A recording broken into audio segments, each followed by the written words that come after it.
Hi guys and welcome to our YouTube channel TechUp, and today I'm here with another new video to show you guys on how you can change your profile picture on a TikTok from your PC or your laptop.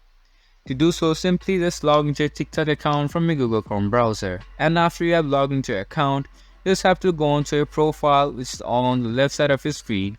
Go onto your profile, and once your profile opens up, you can see an option for edit profile on the middle of your screen.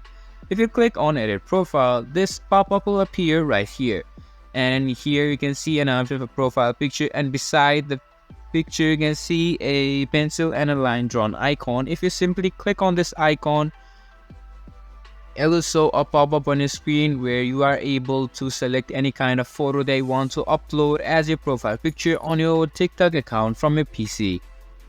This was for this video, and that's how easy it is to change your profile picture on your PC. I hope you guys find our video helpful. If you do, make sure to leave a like, subscribe to our YouTube channel and hit the bell notification. And don't forget to drop a comment for a review, and for more content like this, see you guys in our next video. Thank you for watching.